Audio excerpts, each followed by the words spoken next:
So where do you like usually get your inspiration for like flavors and, you know what I mean, like just when to introduce them and stuff like that? All right, so a lot of times, you know, based on what a person wants, you know, so like a lot of time our consumer will say, hey, we have a event that is a spring event, it's looking like we want to do something based on a beach theme, and we need red and orange, you know. So they say something like, if they give us a color, right?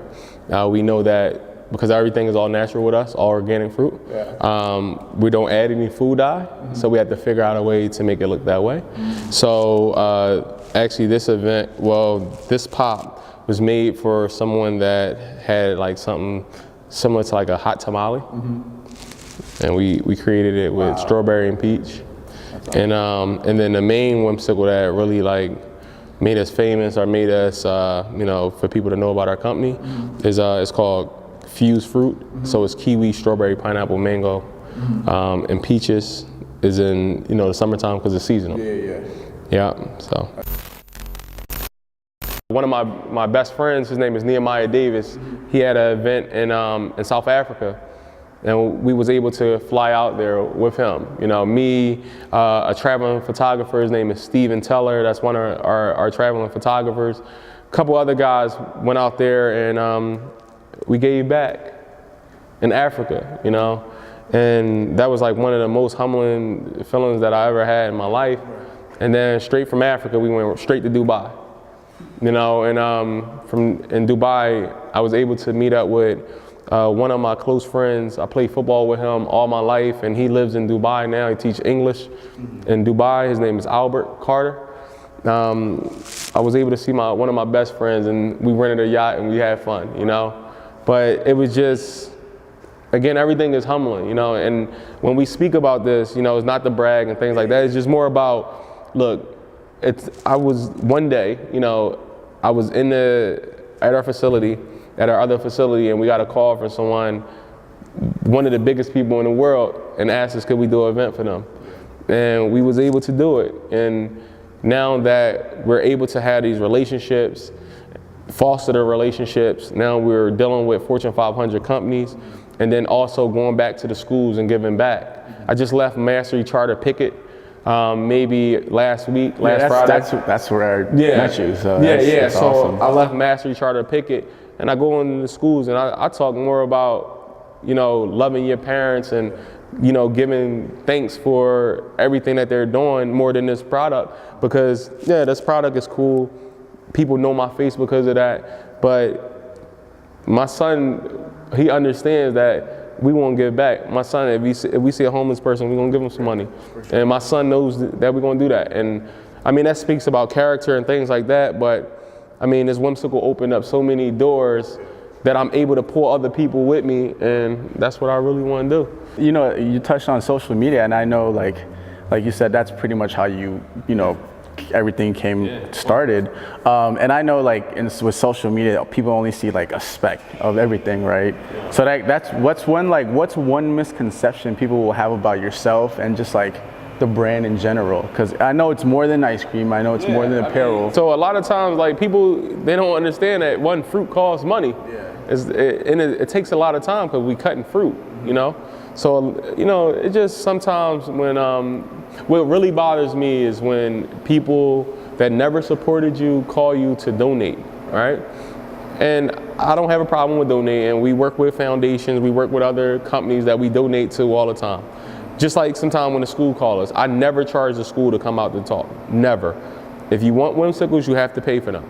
So either my time is free and my product costs, or my product costs and my time, either way, you know, it's gonna flip, right? So sometimes I think people forget that they're at work. It's a business, yeah. So you're at work, working at a school or wherever you're calling me from to get free donations, but you're getting paid money to make that phone call, but you expect for us to do that. Sometimes that bothers me, you know, because I feel like a person don't even, if they're not willing to pay, they don't like appreciate your brand. Yeah, I think it's hard as a creative, you know, to really have that persona as a business. You know, I think sometimes when we say, oh, we're a business, it's like they expect da da da da da, but when you come off as like very friendly or very just, you know, as an artist, it's kind of hard. So like I know you must face a lot of challenges as such, and you know, as I have, as we all have, and you know, I'm sure a lot of people are going through the same thing right now. You know, what's that one thing that you were just like, oh man, okay, like something just clicked. You know, I think with everyone that's making money off of being a creative, as a rapper, musician, singer, you know, photographer, or whatever, something had to click, and that just made them think, okay, I'm a business. You know, I'm not just an artist, I'm a business. When did that click for you? I mean, it clicks as soon as you say, oh, I made 1,000 Whimsicles, and I'm supposed to make such and such amount off of that. And no, I didn't make that amount, you know? So my biggest thing is now when people call me, I just ask them, what's your budget? You know, what's the budget? You know, so now you can get right out your head that I'm giving it away, you know? Another thing that I do is I just say, look, I have 2 different sizes. So if the $4 is too much for you, you can get the $2.50 one, you know? Or another thing that how we really was able to blow up was Adidas. So one of my biggest mentors is DJ Clark Kent. Clark Kent introduced me to a guy named DJ Sherrod. So DJ Sherrod does like installation, and he's a DJ, right? He helped me get to Adidas. So Adidas was the first company that said, yes, we'll give Salim and Whimsicle the rights to put their Adidas logo at the tip of the stick. And once that happened, Budweiser came knocking at the door. And we consecutively done 3 consecutive Made in Americas. And every year we brand their company, our company, and a hashtag on a stick. And the hashtag is this buzz for you. Like, of course, that's what they use. But it's measurable for us too, because the hashtag never go away. So you can see on there, this buzz for you, if you go all the way back to last year or the year before, you'll see Whimsicles with people smiling and things like that. So that's something that I offer. So when you call me and ask me for free stuff, I say, well, hey, if I give you free Whimsicles, it'd be beneficial to me. But hey, if you pay me, I could put your logo and your brand on this stick, and then it looked like we came together. And a lot of times people will bite. And it's crazy because I think it's, you know, like I said, it goes back to knowing your worth, right? Like you said, if someone's asking you 1,000 pops, even if it's a major brand, it's just like, okay, like, am I selling myself, right? Or is it like, how am I guess, showcasing my worth, you know what I mean? And I think a lot of times people kind of test you. Oh yeah, I mean, but trust me, man, I gave a lot away. I gave a whole lot. I gave a whole lot of Whimsicles away. I didn't spend my money to bring Whimsicles to people that never purchased from us. Sometimes you have to be careful of those befriending you to act like they're your mentors, to be able to get what they want from you, and then don't never help you grow. And the reason why I always bring up like the DJ Clark Kents and even my other mentor, Tumar Alexander, Raheem Thompson, I name drop these guys because these guys really want to see me win, and they really help me understand my worth.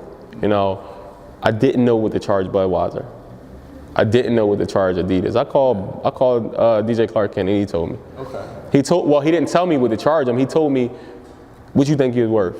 And he said, you add $2 to it, so they'll come down $3, and you'll still get more than what you thought. That's awesome, and it's just always learning. Having mentors. You have to have a mentor. You have to, look, if I don't say nothing that's important in this whole interview, the best thing that I can tell anybody is to find a mentor. And the mentor don't always have to be in your field. Right. It's a person that understands what you're going through, what you going to face, and the adversity that you can overcome. And that person, if he wants you to win, he or she wants you to win, they'll tell you exactly the way to move, and they're going to tell you when you're wrong. So, because I've been wrong a lot of times. For sure.